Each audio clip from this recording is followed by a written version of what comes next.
급하게 왔는지 정신이 하나도 없어요 지금.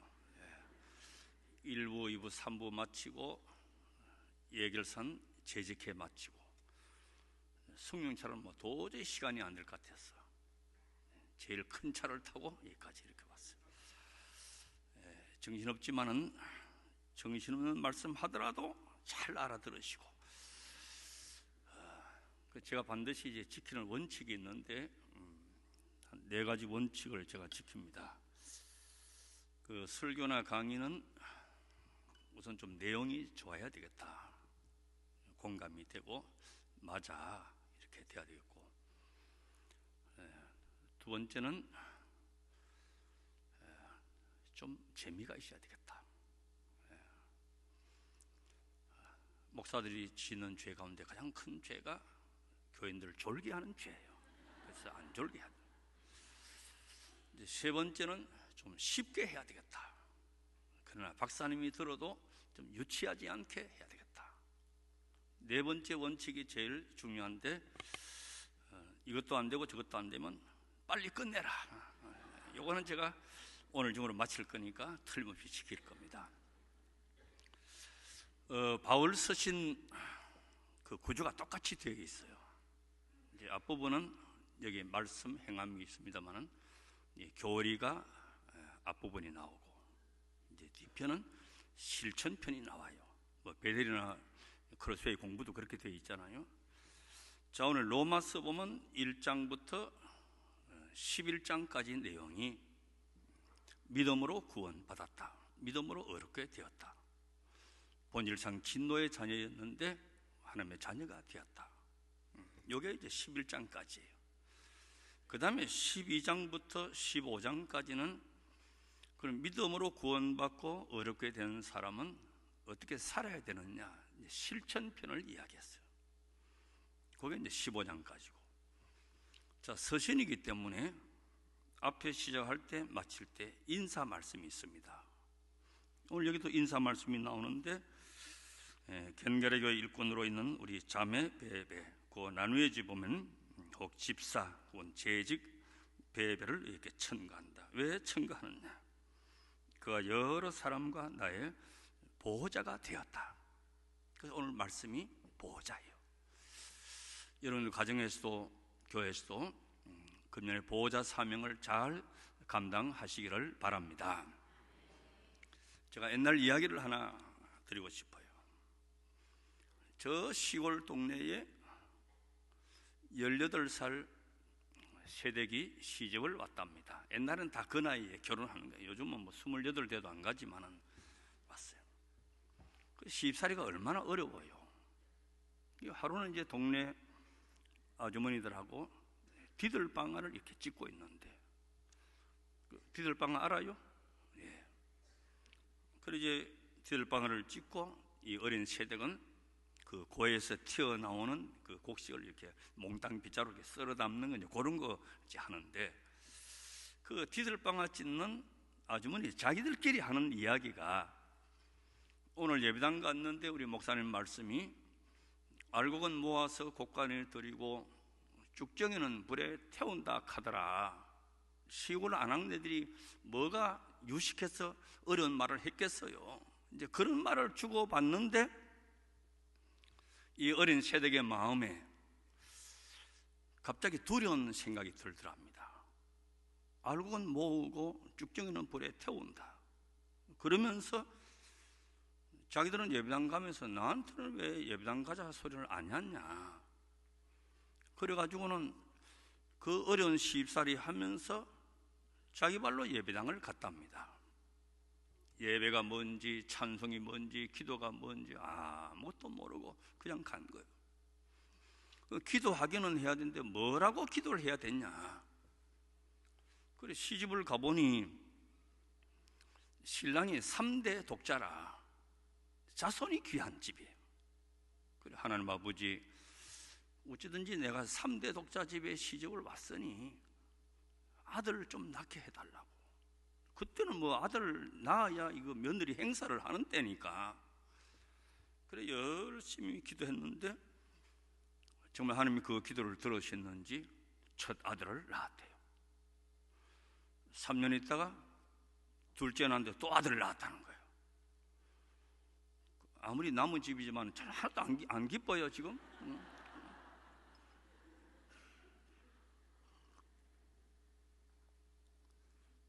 3대 독자 집에 가가지고 아들 둘 놓은 거야.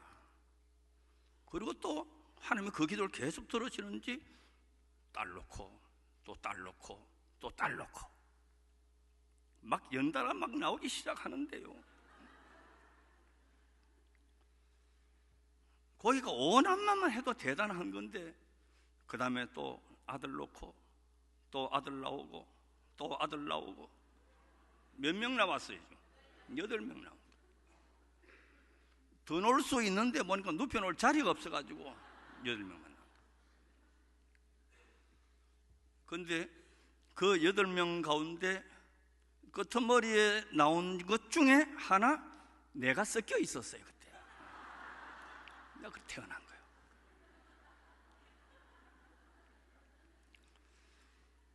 자, 우리 아버지는 제가 별로 기억이 없지만은 그 사춘기도 되기 전에 어린 나이에 시골에서 너무 먹고 싶은 게 많았어요. 요즘은 뭐 너무 많이 먹어서 힘들지만 그래요. 그때 제 기억에 제일 맛있는 게 파당고 들어있는 찐빵이 제일 맛있었어요. 요즘은 애들 그때도 안 보지만은. 그리고 우리 아버지가 읍내 장에 가시면 그때는 아버지가요 어려워가지고 말을 못했어요. 지금 우리 아들하고 내가 친구처럼 지내지만은 옛날에는 뭐 아버지가 얼마나 무서운지 몰라요. 그래도 내가 용기를 해가지고 그 찐빵 좀 사다 달라고 부탁을 했어요. 그 읍내 장에서 돌아오는데 보니까 손에 든 게 없어. 아이고 찐빵을 왜 안 사왔냐 찐빵을.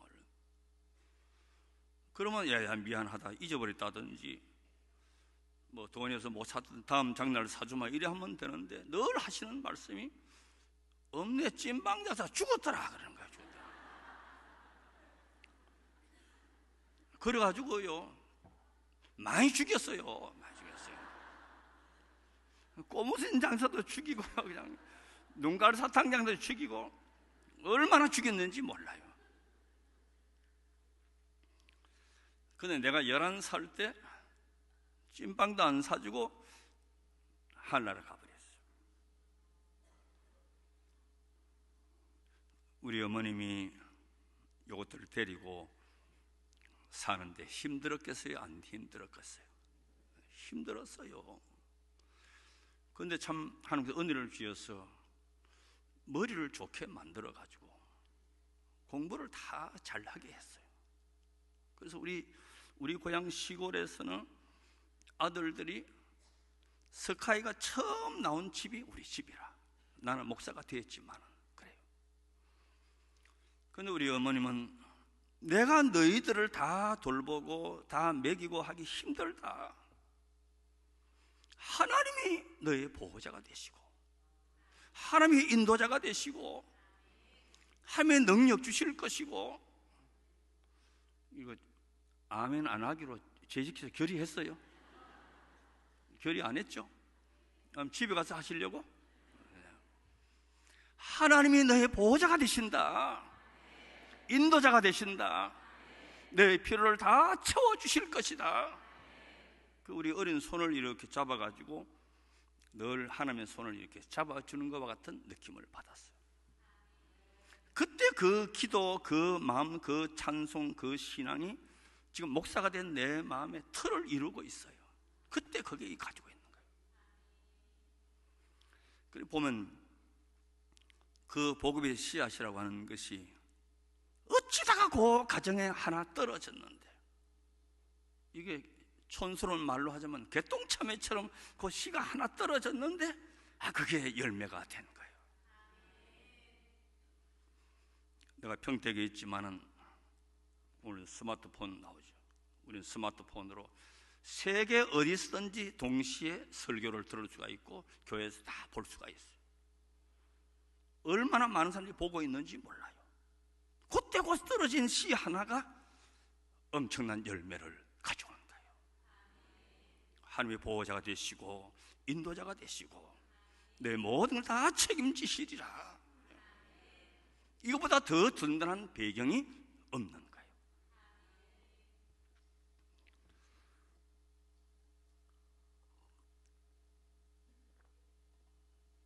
오래전에 저희 교회 새 가족이 한 분 등록을 하셨는데, 어떤 젊은 부인이 중학교 다니는 딸하고 초등학교 다니는 딸 두 딸을 데리고 등록을 했어요.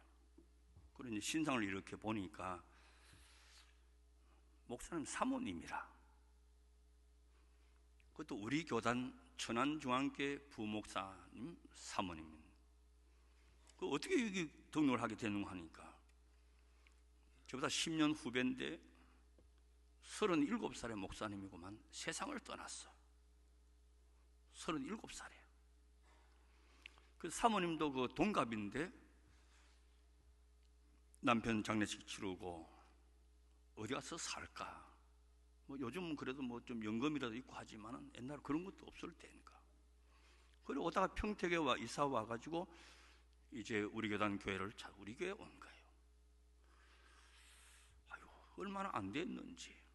37살 목사를 먼저 보내고 어린 두 딸을 데리고 온 거예요. 그래서 열심히 신앙생활을 하고, 또 그 사모님이 이제 목사님이 돌아가셨으니까 사모님 하기는 그렇고 이제 집사님 하다가 이제 장사도 하고 이렇게 하시는데, 그만 이 사모님한테 또 암이 발생한 거라. 아이고, 그때 47살. 근데 이게 사는데 바빠가지고 초기에 발견했으면 치료가 가능한데, 그러면 그 타이밍을 놓쳐버렸어요. 온 전신에 다 퍼져가지고 말기가 되니까요, 그 고통을 어떻게 할 수가 없는 거예요. 참, 목사가 너무너무 능력 없는 것을 깨닫게 돼요. 자, 그럴 때 뭐 도와줄 게 없어요. 누워도 아프고 쪼그리고 있어도 아프고 엎드려도 아프고, 그 말기의 암 고통이 극심한 거예요. 남편 37살에 돌아가시고 그 사모님은 47살 된 거예요. 그래 연말쯤 됐는데, 목사님 저 한번 신방 좀 해주세요. 그래요. 뭐 그동안 수없이 신방했지만은 갔어요. 가니까 꼬부리고 앉아 있는데 고통을 견디지 못해 갔어. 그 통증하는 그 패드를 붙이는데 처음에는 요만한 거 붙이다가 나중에 이만한 거 붙이다, 나중에는 뭐 파스만한 걸 붙여도 이거는 안 되는 거예요. 목사님, 내가 오늘 세상 떠나도 후회 없이 하늘 앞에 갈 수가 있는데 요 어린 두 딸 목사님 어떻게 해요? 대학 2학년, 중학교 1학년 어떻게 해요? 그러면서 제 손을 잡고, 목사님 우리 애 둘 좀 맡아주세요. 맡아주세요. 그래요. 자, 이럴 때 목사가 뭐라고 해야 되겠어요? 내가 내 앞으로 나이가 있어 입적은 안 되지만은 내가 맡아주겠다고, 내가 보호자가 되어주겠다고, 내가 돌봐주겠다고, 편안한 마음 가지시라고. 며칠 있다가 또 연락이 왔어요. 목사님 마지막 한 번만 더 신방 와주세요. 딴 부교육자는 오지 말고 목사님하고 사모님하고 둘만 좀 와달라는 거예요. 그래 갔어요. 아파서 고통 중에 있는데 한참을 숨을 몰아쉬고 하는 말씀이, 목사님 이왕 맡아줄 거 맡아줄 거, 우리 큰애하고 목사님 작은 아들하고 이렇게 맺어주면 어떻습니까? 이러는 거예요. 얘는 이제 대학 2학년 피아노 전공이고, 우리 아들은 군대 제대하고 복학해서 3학년 복학했는데 그건 바이올린 전공이고 그래요.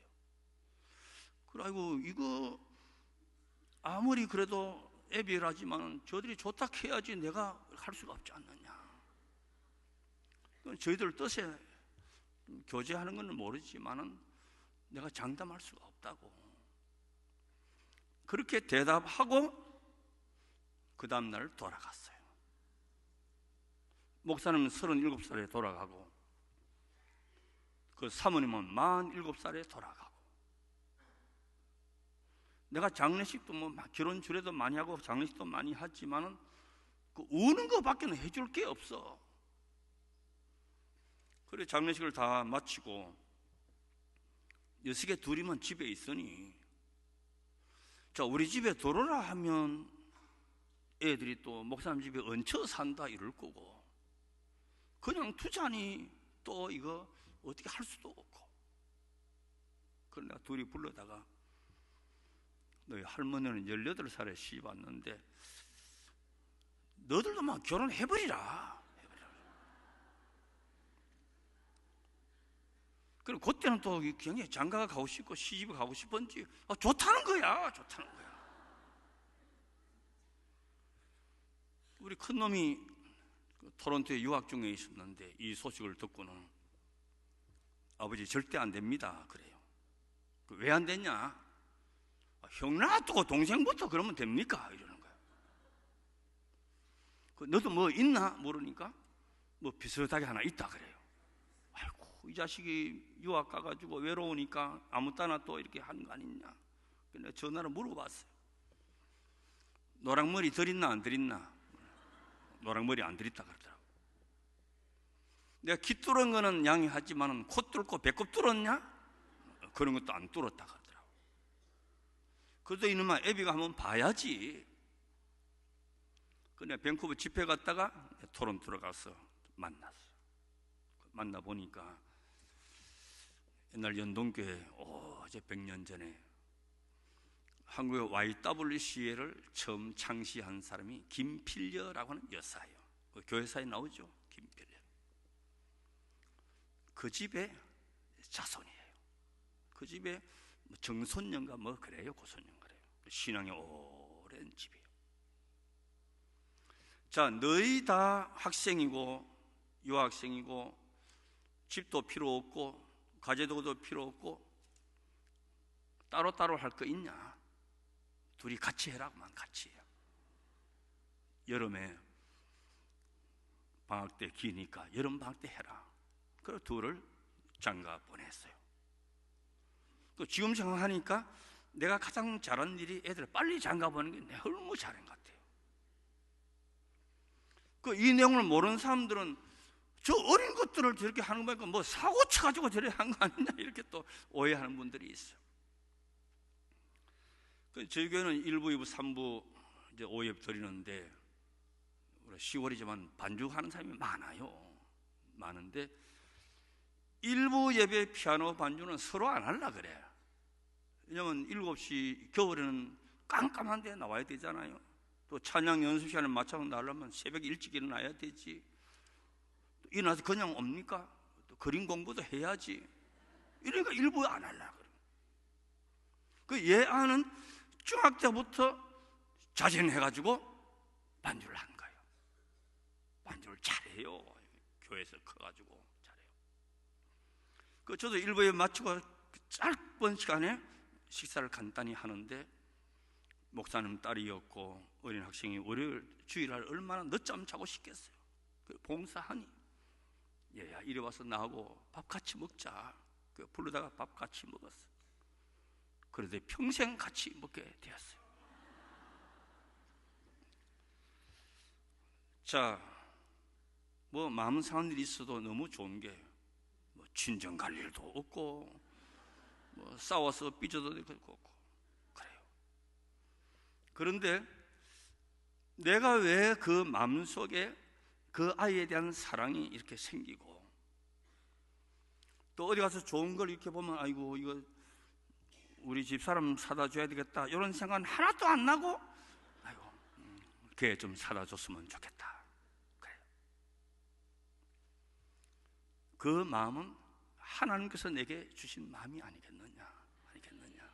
그 보호자가 되었어요.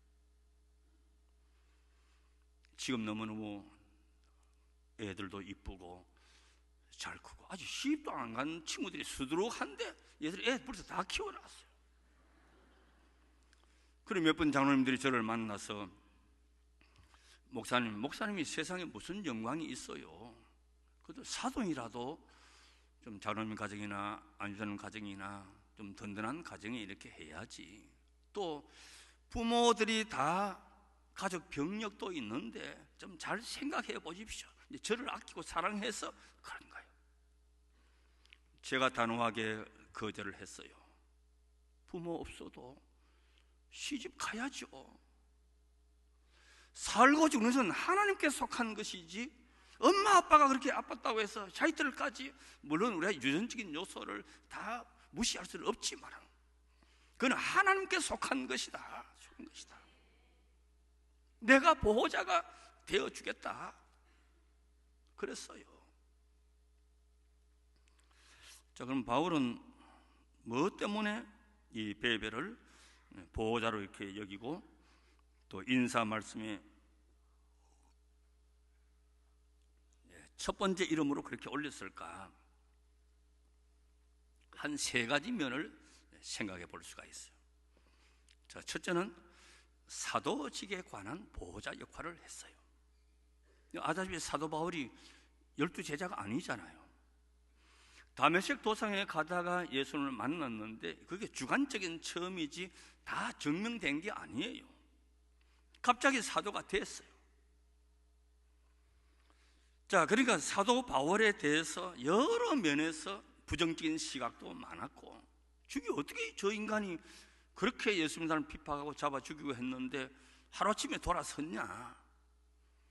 그 갈라디아서 1장에 보면 1절에 그 자기 사도직에 대한 변명이 나오죠. 내가 사도가 된 거, 예수 그리스도를 죽은 자 가운데서 살리신 하나님 아버지로 말미암아 사도된 나 바울은, 그 사도직에 대한 변명을 한 거예요. 자, 오늘 우리가 목사가 사도직이냐 아니냐 그런 신학적 논쟁을 떠나 가지고 오늘 아무개 목사, 조 목사님, 유 목사 이게 중요한 게 아니가. 하나님께서 말씀을 보낸 자로서 이 단에 세웠다 하는 것이 중요한 것이에요. 그래서 이 관계에 있어 가지고 존경과 신뢰와 사랑과 섬김이 있어야 되는 거예요. 여기서 천사의 말을 전한다 하더라도 여러분과 말씀 전한 자 그 사이에 인격적인 관계, 존경과 신뢰의 관계가 없으면 단절됩니다. 영이 죽어요. 그런데 우리 한국교회는 이상하게 습성적으로 어느 교회를 지정하는 것은 아니고 이 목회자에 대해서 부정적인 면이 많아요. 그리고 우리 스스로 입으로 은혜를 자꾸 쏟는 거야. 예를 들면 말씀을 늘 전하지만은 강사로 나갈 때가 얼마나 많이 있겠어요. 그러나 제대로 보호자 사명을 감당하는 사람은 우리 목사님 본교회도 중요하고 세계 만방에 나가서 말씀을 전해야지 우리가 기도하자 이런 마음을 가져요. 그러나 보호자 마음이 없는 사람은요 부정적으로 보는 거예요. 뻔질하게 쏘달아다니고 이렇게 말하는 거예요. 그럼 아무 데도 안 나가고 본계만 늘 지키면 보호자의 마음이 있는 사람은 우리를 너무 사랑해서 우리 본계를 이렇게 지키는 거야 이렇게 말하면 얼마나 좋겠어요. 아이고 오죽 못났으면 오란 데도 없을까 또 이렇게 말하고, 그런 마음밭에 영적인 교감이 이루어지고 말씀이 심겨지겠냐 말이에요. 아주 중요한 문제예요. 옷을 너무 잘 입으면 또 흐름하게 입으면 뭘 입어도 참 잘 어울린다 이렇게 하면 얼마나 좋겠어요. 잘 입으면 사치한다 그러고 못 입으면 촌스럽다 그러고 사모님이 교회 일 좀 하면 설쳐댄다 그러고 안 하면 무관심한다 그러고. 여러분, 사람을요 이렇게 하면 견디나겠어요? 우리 인간 아무가 중요한 것이 아니고 하나님의 말씀을 전하는 자로 여기 세웠단 말씀이에요. 그렇기 때문에 존경과 신뢰가 강단을 살리는 것이고 교회를 살리는 것이고 영적으로 부유하게 되는 것이란 말씀이에요. 교회가 뭐냐? 교회가 뭐냐? 우리 교회를 말할 때 성서인 입장에서 한 4가지를 말할 수가 있어요. 저희들이 예수님께 질문하기를 계명이 여러 개 있는데 무슨 계명이 큽니까? 물었어요. 하나님 사랑하라. 그럼 2번째 계명은 뭡니까? 이와 같이 내 이웃을 내 몸같이 사랑하라. 이게 율법과 선지자의 강령이니라 말씀하셨어요. 이게 교회 본질의 첫 번째예요. 그럼 하나님을 사랑하는데 어떻게 사랑하라 그랬느냐? 마음을 다하고 뜻을 다하고 힘을 다하고 목숨을 다했어. 어지간하게 너희들 수준 정도로 사랑하는 것이 아니고 그렇게 사랑하라 그랬어요. 그 사랑하는 것이 구체적으로 나타나는 것이 예배 생활, 봉사 생활, 봉헌하는 것 다 여기에 포함되어 있는 거죠. 하나님을 사랑하는 것이, 하나님을 대접하는 것이, 아름다운 찬양 올려드리고 기도를 올려드리고 또 말씀이 여기에 임하고 예배를 통해서 하나님의 사랑이 증명되는 것이. 또 2번째 본질은 너희는 가서 모든 족속으로 제자를 삼아 아버지와 아들과 성령의 이름으로 세례를 주고 내가 너희에게 분반 모든 것을 가르쳐 지켜 행하라 말씀하셨어요. 3번째는 제들의 발을 씻기고는 주와 선생된 내가 너희 발을 씻겼지 않냐? 너희도 이와 같이 섬기라 이렇게 말씀하셨어요. 자, 이 모든 걸 종합해 보면 이 안에 예배가 있고 봉사가 있고 선교, 교육 다 여기에 포함되어 있어요. 이걸 이제 목회한다 그러잖아요. 목회가 이 영역. 여전도에서 무슨 놀러를 가고 남선교에서 윷놀이를 해도 이 영역을 벗어날 수가 없는 거예요. 모든 인적인 자원, 물적인 자원 전체가 이 목회를 위해서 감당하게 하는 것이에요. 그러니까 여기를 보내심을 받은 자가 얼마나 소중하냐는 것이에요. 이게 질서예요, 질서. 대표 기도하시는 분들이 빠뜨리지 않고 기도하는 것이 설교하는 목사님을 위해서 기도하고 찬양하는 성가들 찬양들을 위해서 기도하고 그래요. 그 의미를 모르는 사람들은 뭐 목사님한테 잘 보이려 그러나 몰라도 한참을 모르는 거예요. 그 자리가 가장 사탄의 시험이 많고 올무가 있는 자리이기 때문에 기도하는 거예요.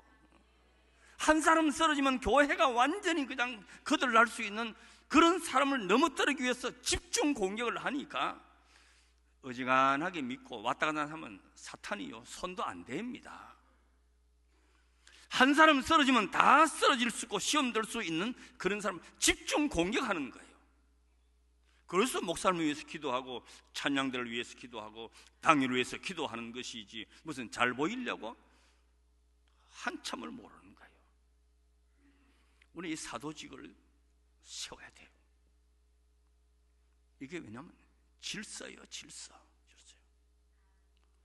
어떤 목사님은 설교를 하는데 너무 열정적으로 하다 보니까 여러분 니고데모가 예수님을 만나기 위해서 뽕나무 위에 올라갔습니다. 알아듣는 사람이 이렇게 없나? 그러니 교회들이 이제 수근수근 할 거 아니에요. 그럼 목사님이 아차 이거 내가 실수했구나. 그때 삭개오가 와가지고 야 임마 그 내 자리야 내려와 했습니다. 그 장로님들이 가만히 보니 목사님이 실수했잖아요. 그 다음에 또 실수하는 거라. 뭘 실수하는 거니까? 여러분 예수님께서 보리떡 5,000개로 5명을 먹이고 12강줄이 남았습니다. 그 청년들이 그거야 나도 하겠다. 5,000개 가지고 5명 먹이고 12강줄이 남지. 그런데 장로님들이 보니까 순발력이 있잖아요. 삭개오가 야 임마 내 자리에 내려와, 그걸 위트로 바꾸었단 말이죠. 더 존경하고 더 잘 받들고 잘 섬기고 했다는 거예요. 그게 될 만한 교회란 말이죠. 그랬더니 교회는 이 본질에서 벗어날 수 없는 것은 이 사도직이 얼마나 중요한, 강단이 얼마나 중요한다는 것을 알아야 되는 것이에요. 이 안에 섬김이 있고 봉사 있고 다 있는 거예요. 이야기 하나 더 하죠. 어떤 연로하신 권사님이 계셨는데 그만 중풍이 왔어. 한쪽을 못 쓰게 된 거예요. 그러니 큰 며느리가 모시고 있는데 보통 고생이 아니에요. 그 참 안 모시본 분들은 모르죠. 너무너무 힘들고 어려운 거예요. 대소변 받아내야지, 끼니마다 식사해야지, 몸을 못 가니 뭐 다 수발 들여야지, 마음대로 외출도 못하지, 친구 만나러도 못 가지. 그 붙잡혀 있는 거예요. 잘 한다고 하지만은 짜증이 막 나 있는 거예요. 근데 저 안산에 사는 그 아래 동서가 있는데 일주일에 한 번씩 와가지고 시어머니 머리 빗겨드리고 모욕시켜드리고 따신 음식에서 드리고 손도 깎아드리고 책도 읽어드리고 이렇게 하는 거예요. 그런데 한 번은 동네에 나가니까 큰 며느리가 소문을 들으니, 아니 저 집은 큰 며느리보다도 작은 며느리가 더 잘한다, 이런 소문이 들리는 거예요. 아니 안 그래도 막 부해가 나서 죽겠는데 소문까지 그렇게, 나는 한다고 열심히 하고 섬기는데 왜 그럴까? 이만큼 부해가 나 있는 거예요. 하루는 집에 있는데 아파트 벨소리가 띵동 울립니다. 누구세요? 여러분, 누구세요라고 하는 것도 비단결처럼 부드러운 것이 있고 가시처럼 끄끌끄끌한 게 있어요. 여러분, 교회는요 친절해야 돼요. 저는 목사기 때문에 교회 밖에는 전화할 데가 없어. 전화해보면 집구석 같은 교회는요 전화를 무뚝뚝하게 받아요. 여보세요, 이건 경찰서 형사과로 전화를 잘못했나. 부흥되는 교회는요 친절합니다. 전화를 여보세요도 같은 여보세요가 아니에요. 이런 눈빛이 같은 눈빛입니까? 거욱한 눈빛이 있고 눈총이 있고 눈꼴이 있고 도끼눈이 있고 같은 눈이라도 전혀 다른 거예요. 교회는 눈빛 하나조차도 부드럽게 선하게 해야 돼요. 왜? 영혼을 위해서. 새로운 사람들이 내 집처럼 느껴질 수 있도록 그렇게 해야 돼요. 쳐다보는 것도 째려보지 말고 거욱하게 쳐다봐요. 물론 처녀 총각은 그렇게 보면 안 되지만은 그래야 돼요. 우리 사람은요 일생 동안 자극을 받고 그 자극에 반응을 하면서 살게 되어 있어요. 바람이 부는 거, 날씨가 추운, 이건 자극이잖아요. 그 옷을 두텁게 입고 기마개도 하고 장갑도 끼고 그렇게 더우면 또 벗고. 그런데 이 자극이 기분 좋은 자극이 있고 기분 나쁜 자극이 있어요. 사랑하는 사람이 나를 쳐다보면 그 눈빛이 막 사랑이 솟고 감정이 솟지만 미운님이 쳐다보면 저 새끼 왜 저렇게 째려보느냐고 같이 쳐다보는 건데도 반응은 전혀 틀리는 거예요. 근데 자극은 밖에 있는 거고 반응은 내 안에서 하는 거란 말이죠. 그때 우리 교회에서는요 어떤 경우든지 감정 노출이 안 돼야 되는 것이에요. 편안하게 해야 돼요. 특별히 봉사하는 사람일수록 감정 노출을 참을 줄 알아야 되는 것이에요. 이건 인생 보십시오. 제가 결혼 준비할 때 그런 이야기 자주 하는데 막 이뻐 죽겠고 사랑스러워 죽겠고 하니 꿀물 단물 이러고 사는 거는 길어봐야 3년이에요. 그 다음 세월은 참고 사는 세월이 긴 거예요. 참고 사는. 신앙생활도 막 은혜 받아서 기쁘고 이거 있습니까? 참고 사는. 일 많이 할수록, 직분이 귀할수록 참는 것이 중요한 거예요. 어떻게 하고 싶은 말 다 하고 내 감정대로 다 표현하고 다 꼴치고 다 눈 쳐다보고 안 돼요.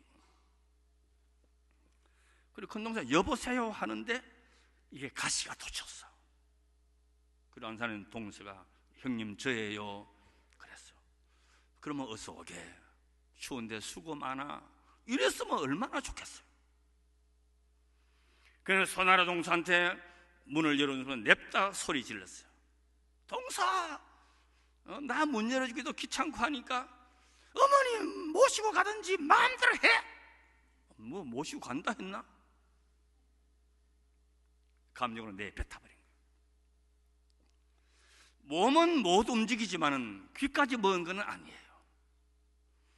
그 어머니 권사님이 들으니 갑자기 눈에서 눈물이 주르륵 난 거예요. 큰 며느리가 잘한다고 하지만은 그 말 들으니 서운한 거라, 서운한 거야. 그래 이 작은 며느리가 데리고 안산으로 갔어요. 안산으로 가서 어머님한테 이야기합니다. 어머니, 요 움직일 수 있는 손 옆에다가 벨을 하나 눌렀어요. 어머니 띵동 하면 얘야 나 목마르다 아시죠? 알았다. 띵동 띵동 하면 내가 용변이 마르고 싶다. 어머니 아셨죠? 오냐. 띵동 하면 물 갖다 드리고, 띵동 띵동 하면 요강 갖다 받쳐드리고, 그리고 급할 때는 그냥 띵동 띵동 띵동 누르시라고 말았다. 이걸 중학교 다니는 두 딸이 다 봤어. 엄마가 하는 걸. 엄마가 하는 대로 할머니 어깨에 주물러 드리고 머리 빗겨 드리고 말동무 되어주고, 믿는 가정에서 이걸 보여줘야 돼요. 섬김을 보여주고 효도를 보여주고 은혜를 보여주고 산 교육이 되는 것이에요. 자, 이렇게 몇 달을 모셨는데 하루는 띵동 띵동 띵동 소리가 들려서 얼른 달려가 보니 말씀을 못 하시고 이제 뜨문뜨문 쓰는 거예요. 그래서 쓰기를 야야 장례식 준비해라. 어머니 무슨 말씀? 어젯밤에 너희 아버지가 나 오라고 손짓하더라. 장례식 준비해라. 그리고 머리맡에 늘 가지고 다니는 가방을 가져오라 그래요. 그리고 가방을 가져오니까 이런 가재 수건에 똘똘 싼 통장 하나 하고 도장을 며느리 손에 쥐어주면서, 이거는 돈이 너희 시아버지가 세상 떠나면서 혹시 내가 가진 것이 없으면 자식들한테 서름을 받을까 싶어서 이거 나한테 준 건데 이제 네가 가져라. 손에 쥐어줘. 그리고 보니까 돈이 한 8천만 원 들어있더랍니다.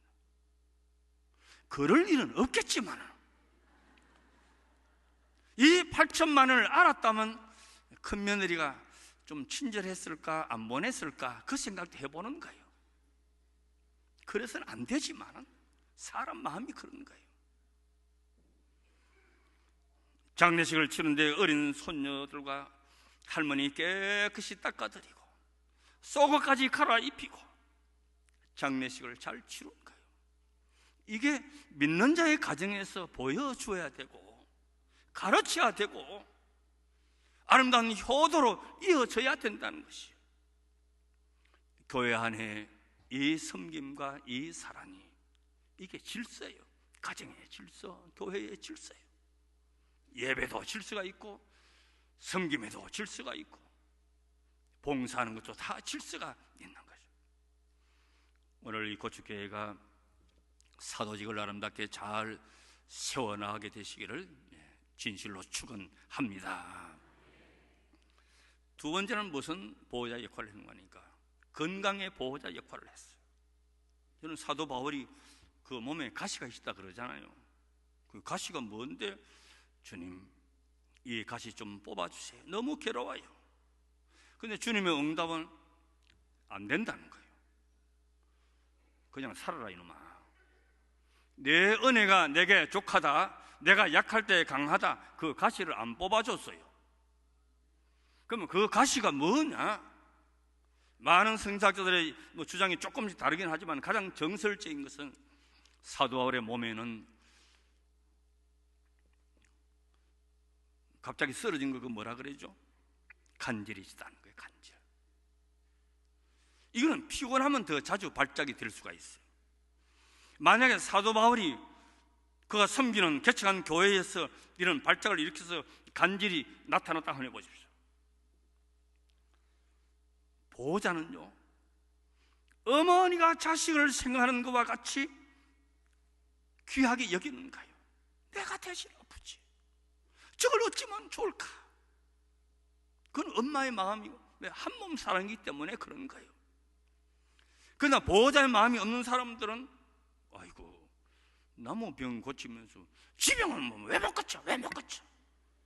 이거는 보호자가 할 수 있는 일이 아니에요. 그 안타까움을 내가 안는 거예요. 어머니가 자식을 보살피는 것과 같이 보살펴 준 거예요. 바울이 이걸 평생 잊을 수가 없는 거예요. 주님의 부르심을 받은 사도지만은 연약한 육신을 가진 우리와 같은 자로 이해를 하고 용납을 했어요. 내 자식이 아파 누워있는데 너는 아파라, 나는 잘난다, 이런 엄마가 있어요. 안타까워서 밤잠을 못 자고 돌보고 감싸고 보살펴준 어머니가 자식을 돌보는 것과 같은 그 마음을 갖는 것이에요. 세 번째는 물질적인 보호자가 되었다는 것이에요. 자, 사도 바울은 요즘은 교육자들이 생활비를 다 보장받고 좋은 차도 타고 하지만 옛날 그때는 없었거든요. 그래서 지금도 자비량으로 이렇게 선교하고 하는 걸 텐트 메이커라 그러잖아요. 거기서 나온 말이에요. 많은 물질이 필요한데 물질의 보호자가 되어 주었다는 이야기예요. 저희 교회도 24년 전에 예배당을 지었습니다. 본당으로 보자면 요 정도 조금 위층까지 해서 되는데 지방에서 그 교회 건축하는 게 쉽지 않아요. 3년 4년 전에 그랬으니까. 그리고 우리 교회 옆에 김정숙이라는 할머님이 살았었어요. 이 할머니는 아무도 없고 혼자 사시는 분이에요. 교회가 집을 방세를 내드리고 연탄도 사드리고 쌀도 사드리고 그렇게 지내는 할머니예요. 이 할머니가 일제 때 징용에 갔다 온 할머니예요. 여자분이 징용에 갔다 오면 어디 갔다 온지 아시겠죠? 정신대 할머니예요. 그게 얼마나 많은 세월을 살았겠어요. 근데 한 번은 교회를 건축하고 있는데 이 할머님이 봉투를 하나 가지고 왔어요. 나도 건축금 하랍니다 하고 내놨어요. 아이고, 할머님이 무슨 건축금을 하시느냐? 교회가 집세 내드리고 연탄 사드리고 쌀 사드리고 기초생활비를 대드리는데 무슨 건축금을 할 거냐? 그래서 사연을 들어보니 그때 처음으로 정부에서 그 할머니들에게 생활정착금이라고 해서 나왔어요. 내 기억은 500만 원이 안 되는 돈이에요. 그 돈을 받아가지고 한 푼도 손 안 대고 그대로 가져온 거예요. 이거는 돈이라고 할 수가 없어요. 그 한많은 젊은 날의 세월 속에 뼈아픈 눈물 속에 그 청춘 그렇게 지냈는데 이게 돈이 아니거든요. 이걸 드린 거예요. 교회 건축에 큰 도움이 안 되지만 이 할머니는 전체를 다 드린 거예요.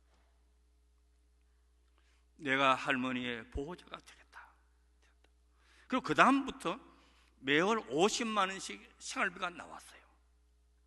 그런데 이분이 2달 타서 드시고 세상 떠나셨어요. 내가 장례식을 다 치르고 보호자니까 1년 뒤에 첫 추도일이 닥쳐왔을 때 아무도 없지만 꽃도 준비하고 구인 사람들 다 모여서 음식도 준비하고 추도 예배를 드렸어요. 내가 할머니의 보호자가 되어주겠다. 내가 할머니를 다 책임져 주겠다. 하나님의 교회가 그렇게 해서 지어지는 것이에요. 우리 시골에 사시는 우리 어머님이 팔순이 되셨는데 그 시골 예배당에서 팔순 잔치를 했어요. 그러니 잔치를 다 마치고 아들, 딸, 며느리, 사위들 다 둘러 앉아 있는데 내가 너희들한테 할 말이 있다 그래요. 아이고, 우리가 잔치에 소홀했나 뭘 못했나 생각했어요. 그래, 무슨 말씀이냐고 하니까 하시는 말씀이, 자, 내가 이 집에서 너희 팔남매를 내가 낳아서 키웠다. 이 텃밭에서 채소 길러서 너희들 다 먹였다. 내가 80인데 살면 얼마나 살겠냐. 이 집터와 이 텃밭 전체를 예배당에다가 바치고 싶은데 너희들 생각이 어떠냐 그래요. 어머니, 이게 땅값이 얼마인 줄 아십니까? 시골이지만 버스 정류소 바로 앞이 돼가지고 얼마나 비싼 땅인데 이렇게 말하는 자식은 아무도 없고 처음부터 알아야죠. 아무도 없고 나는 목사인데도 그런 생각을 못했는데 어머님이 어떻게 그런 생각을 하셨느냐고. 어머님 들으시라고. 저는 결혼하면서부터 교회에서 생활비를 받으면 11조, 선교헌금, 사랑금 다 헌금 생활을 하지만 그 다음에 11조를 우리 어머님한테 드렸어요. 남은 드린 게 아니야. 다른 아들도 드리고 다 드렸어요. 시골 노인네가 이거 받아가지고 어디 쓰나? 어디 쓰냐? 저는 한 달도 안 빼먹고 드렸어요. 전부 숨기는 데 쓰는 거예요. 그리고 한 번은 가니까 감사패도 있고 표창장도 있고 그래요. 이게 뭡니까 했더니 너희들이 주는 이 돈으로 너희들이 댕겼던 읍내 중학교 고등학교에다가 내가 장학금 줬다. 팩스도 사줬다. 그런 거예요. 그리고 학교에서 이 시골 할머니가 어떻게 이렇게 했냐. 개교 기념일 날 표창을 하고 또 학생들 앞에서 연설도 한마디 했다 그래요. 그 보람을 느끼는 거예요. 여러분, 노인들이 되면 몇 가지 상실이 있습니다. 제일 큰 상실이 경제적인 상실이에요. 지금이야 연로하시면 연금도 나오고 다 하지만 옛날 우리 부모님 세대는요, 지금 통계를 보면 어르신들 가운데 자기 앞가림을 할 수 있는 분은 20%밖에 안 된답니다. 전부 자기들 뒷바라지 다 하고 소 팔고 논 팔고 다 해서 다 다른 건전지처럼 되어버린 거예요. 제일 서운한 말씀이, 용돈 조금 드려놓고는 아버지 그 벌써 다 썼어요. 그 말이 서운하답니다. 경제적인 상실이에요. 이거 염려 없도록, 물론 사회적으로 해야 되지만 가정에서 이걸 해야 되는 것이에요. 두 번째 상실이 건강의 상실이에요. 이건 나이 이길 장사가 없어요. 무릎이 흔들리고 허리 아프고 눈도 침침하고 안경에 성의가 끼면 희미하게 잘 안 보이잖아요. 그게 노인들의 눈이라. 군인들이 훈련할 때 다리에 모래주머니 차듯이 온몸이 무거워요. 그게 노인들의 몸이에요. 우리 애들은 아프면 밤중에라도 들쳐업고 무슨 감기만 해도 그냥 오만 난리를 치겠는데, 어른들은 그냥 기침만 해도 아이고 우리 아버지야 찬바람만 나면 저렇다고 그냥 넘어가 버린 거죠. 건강에 대한 염려가 많아요. 히포콘드리아라는 그런 용어도 있긴 합니다만 그래요. 그 다음에 역할의 상실이에요. 은퇴하고 난 다음에는 역할이 없는 거예요. 그리고 우리 어머님도 그 시골 예배당에 이제 재직기를 하면 이제 돌아가면서 식사를 낸답니다. 어느 장로님이 내시고 어느 교사님이 내시고. 그 우리 어머님은 맨날 1월 달만 되면 그거 내고 싶어서 못 견디는 거예요. 그리고 어머니 장로님들 계시니까 조금 뒤에 하셔도 된다고, 뒤에 하셔도 된다고. 그리고 어머님 이 연세에 여전도의 회장도 막내딸 같은데 엄마가 밥 한다고 설치면 누가 앉아서 밥 얻어먹을 사람이 어디 있어요? 어머니 그냥 가만히 계시는데, 자, 요거 돈 드릴 테니까 여전도 회장 불러가지고 이번 달에 점심은 이 김권사가 내는 것이네, 여기 맞춰서 준비해 주게, 이렇게 하면 되는 겁니다. 그래서 제가 그걸 해드렸어요. 너무너무 좋아하시는 거예요, 자기 역할을. 우리 교회도 연세 많으신 분들이 많아요. 뭘 좀 뭐 경로대학 물론 다 하지만 우리 노인연합 회장님도 계시건데, 그 수요일날 낮에는 젊은 부인들이 하면 수요일날 2부 저녁 예배는 찬양대가 없으니까 연세 많은 분들이 찬양대 하자. 기본적으로 틀리는 끼야 되고 다 70 넘으신 분들 찬양대 조직을 했어요. 찬양대 가운은 뭐 1, 2, 3부 뭐 얼마든지 많이 있으니까 골라 잡아서 입으시고 너무너무 좋아하시는 거예요, 찬양대 하시니까. 여러분, 찬양도요 무슨 복음 가수가 불러야 은혜되는 게 아니에요. 우리 할머니들이 그 곡이 그 곡 같지만은 은혜가 있는 거예요. 그 역할을 맡기는 거예요. 그래서 그 땅을 이제 다시 돌아와 가지고 교회에다 바쳤어요. 내가 하도 그런 일을 많이 봐가지고 말로만 바친다고 나중에 자식들이 안 바칠 수도 있고만 안 되니까 이런 서류를 해가지고 경북노회 유지단에다 다 넣어야 됩니다. 다 넣었어요. 그리고 교회하고 약속하기를 어머님이 살아계시는 동안은 여기 사시고 어머님이 세상 떠나시고 난 다음에 교회가 여기 주차장을 하든지 교회하고 같이 붙어있어요. 시골 예배당이 교육관을 짓든지 마음대로 하시라고 그렇게 다 바쳤어요. 근데 우리 어머님이 80 지났는데 10년이 지나도 안 돌아가시는 거예요. 아이고야. 80 지나고 15년이 지났는데도 덜 해나가시는 거예요. 안 돌아가시는 거예요. 80 지나고 20년이 지났는데도 안 돌아가시는 거예요. 아이고, 어머니 지금 교회에서 이거 땅 쓰고 싶어가지고 빨리 돌아가시라고 통성 기도도 못하고 우리가 모실 테니까 빨리 비워드리자고. 그래 비워드리고 2년 더 사시고 돌아가셨어요. 제가 장례식을 많이 하는데 좀 미안한 말씀입니다만은 그 입관할 때 보면요, 우리 교육자들이 이런 이야기는 참 다 못하는데 굉장히 악취가 많이 납니다. 노안으로 돌아가시든지 암 환자든지 하면 큰 악취가 많이 나요. 그런 내색은 안 하죠. 안 하지만 그래요. 우리 어머님은 처음부터 끝까지 내가 다 봤는데 아주 사과향 같은 향이 자꾸 냄새가 나는 거예요.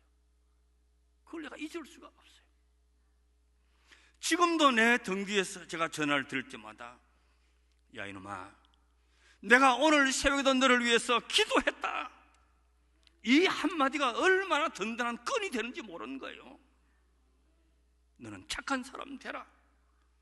싹군 목자 되지 말고 좋은 목사 되라. 길 건널 때 조심해라. 나도 할아버지인데 할아버지한테 그런 주문하는 거예요. 그런데 그 어머니 목소리가 얼마나 정답게 들려지고 지금도 내 귀에서 들려지는 같은 것이에요. 정말 하늘의 소망을 분명히 가지고 어차피 우리는 나그네예요. 나그네. 잠깐 머물다 가는 거예요. 중국의 자금성 가보셨죠? 프랑스의 바로 세계 궁전 루이 14세가 살았던 그 어마어마한 궁전, 청경군, 덕수궁 주인이 어디 갔어요? 나그네 다 지나가는 거예요. 우리의 본향은 저기에 있는 것이지 여기 있는 것이 아니에요. 우리가 예수 믿고 살지만 여기서 천년 만년 살 것처럼 눈만 뜨면 돈 땅 이러고 사는 거예요. 그게 필요하지만은 우선은 아니에요. 아담 하와가 먹을 게 없어서 그렇겠습니까? 먹을 것이 있었지만 말씀 아닌 것을 말씀인 양 듣고 시험에 빠진 것이에요. 저희 교회가 금년에 60년, 이제 59년 됐습니다. 창립한 지가 50년 됐을 때 희년 행사를 많이 했어요. 여러 가지 하고 화보집도 내고 여러 가지 많이 했는데, 그 희년 행사가 다 끝나고 난 다음에 이 장로님들께서 봉투를 이렇게 많이 가져오셨어요. 저희 교회는 교육자가 많아요. 직원도 많고. 봉투를 다 가져서 그동안 수고했다고 막 양복 한 벌씩 이렇게 해주는가 보다. 다 봉투를 드렸어요. 저한테도 봉투를 가지고 왔어요. 그리고 가져와서 집에 가서 열어보니까 돈이 좀 많이 들었어요. 그 당연 일동들이 목사님 그동안 수고하셨으니까 사모님과 함께 세계 일주 좀 몇 달간 하시고 오시라고. 그러고 보니까 3천만 원 넣었어요. 서울은 돈이 많으니까 3천만 원 아무것도 아니죠. 3천만 원 됐어요. 이 돈을 받는 순간에 그래, 이제 내 수고를 좀 알아주는가 보다, 그런 생각은 하나도 안 들고 이거는 내가 쓸 돈이 아니다. 양복 한 벌을 해주는 것 같으면 내가 기쁜 마음으로 있겠지만 이 3천만 원 내가 쓸 돈이 아니야. 이거는 우리 집사람도 같은 생각. 나도 뭐 노후도 있고 자식들도 있고 하는데 왜 돈이 필요 없겠어요? 그러나 이거는 아니다. 그 다음에 당일 때 이 3천만 원을 내놨어요. 우리에게 장학 뭐 주지만은 장학 기금은 없지 않습니까? 이거 얼마 안 되지만 장학 기금으로 적립을 해서 좀 종잣돈이 되었으면 좋겠습니다.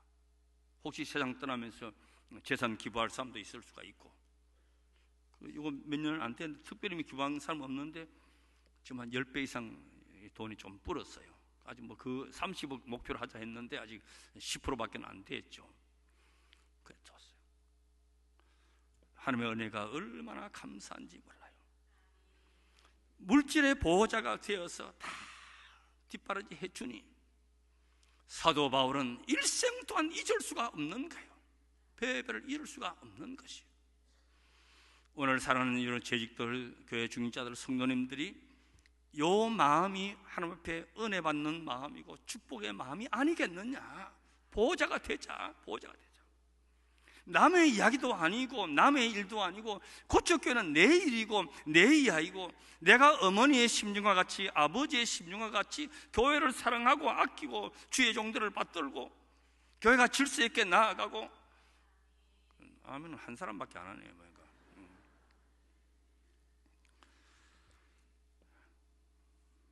좀 젊은 사람들이 많이 쓰는 그 IT 용어 가운데 인터페이스라는 말이 있죠. 이거 켜려면 이제 리모컨이 있어야 되죠. 이건 기계고 나는 사람이고, 그 기계와 사람 사이에 연결해주는 리모컨. 컴퓨터와 또 나를 연결해주는 것이 마우스가 있어야 되잖아요. 그게 이제 인터페이스라는 말인데, 자 그러면 나는 무엇에 의해서 움직이느냐? 믿음에 의해서 움직이느냐? 체면대로 움직이느냐? 이런 교회에 와서 수지보겠다 하는 것은 어리석은 일이에요. 교회가 뭐한다, 나한테 해주는 게 뭐가 있냐? 그래서 딴 동네 가서 알아봐야 돼요. 교회는 해주는 데가 아니에요. 시간 바치고 물질 바치고 헌신하고 수고하고 일하고. 믿음에 의해서 움직이느냐, 감정에 의해서 움직이느냐? 우리가 엄청 믿음이 큰 것 같은데 감정에 의해서 움직이는 게 많아요. 그래서 무슨 일 있으면 성질부터 내는 거예요. 교회에서 그런 거는 가장 불쌍한 거예요. 왜? 교회가 그리스도의 몸이라고 하는 것을 모르기 때문에 그런 거예요. 그런 일이 있으면 기도하고 대화하고 그래요. 내가 교회에서 무엇을 할 것이냐 생각해야지, 교회가 나한테 해준 게 뭐가 있냐? 그러면요, 이거는 안 되는 거예요. 절대로 감정에 의해서 움직이면 안 되는 것이에요. 어떤 일이 있더라도 성질내면 안 되는 거죠. 어떤 일이 있어도 얼굴 붉혀서 안 되는 거죠. 그게 교회예요. 서로 존경하고 신뢰하고 높여주고 그렇게 하죠. 환갑되신 두 내외가 해외 여행을 못 가고 저 부산에 여행 갔답니다. 그 부산 태종대 가면 그 이렇게 자살바위로 절벽이 있어요. 그리고 가서 보니까 젊은 애들이 그 동전을 이렇게 던지고, 우리는 뭐 동전 던지는 거 뭐 어디서 왔는지 던지고 뭐 기도하고 소원 그리고 새끼손가락을 걸고 그리 하더랍니다. 그래 두 부부도 우리도 좀 해볼까 하고는 부인이 동전을 이렇게 던지고 돌아섰어요. 남편이 동전 던지는데 그냥 던져도 되는데 너무 뭐 멀리 이렇게 하다가 절벽에 떨어져 버린 거예요. 와 하고 절벽에 떨어져. 그 부인이 돌아서 하는 말이 진짜 기도 들어주네 그래 하더라는 거예요. 이런 관계는 평생 살아도 행복하게 사는 게 아니에요. 마지못해서 사는 것이고 안 깨어져서 사는 것이지. 여러분, 이 고척교회는 사랑이 늘 불타오르시기를 바랍니다. 기쁨이 불타오르시기를 바랍니다. 누구든지 처음 오는 분들도 내 고향집에 온 것과 같이 편안하게 여러분들이 해 주셔야 됩니다. 눈총 하나도 다 꺾어야 됩니다. 말 한마디도 친절하게 해야 됩니다. 그게 보호자예요. 그래서 아름다운 교회, 복된 교회, 여러분 한 분 한 분이 다 보호자가 되시기를 주의 이름으로 축원합니다. 아멘. 주의 은혜 감사합니다. 연약한 우리들 하나님의 교회의 보호자 되게 해 주시사 오늘까지 섬기게 해 주셔서 감사합니다. 사도 바울이 일생 동안 잊을 수 없는 여집사 베베를 천거한 나의 보호자가 되었다고, 이 은혜, 이 사랑, 이 벅찬 기쁨이 우리 모두의 마음이 되게 하여 주시옵시고, 자녀를 돌보는 부모의 심령과 같이 교회를 아끼고 섬기며 또 모든 교회 구성원들을 서로 위로하며 낮게 여기며 높여주며, 교회에만 오면 행복해지고 기뻐지고 얼굴이 펴지고 모든 것이 응답되고 맺힌 것이 풀어지는 역사가 날마다 일어나게 하여 주시옵시고, 예배의 감격과 기쁨이 보고만 있는 신비한 능력을 날마다 체험하는 모든 성도들 되게 하여 주시옵소서. 세워진 주의 종 조목사님과 모든 당회원들, 모든 저희들이 한마음 한뜻을 이루고 우리 시대에 희귀하게 복이 드문 아름다운 교회로 이끌림을 받게 하여 주시옵시고, 주님이 주도하시고 성령께서 간섭하시고 우리 모두는 거기에 순복하며 나아가게 하여 주시옵소서. 예수님의 이름으로 기도드리옵나이다. 아멘.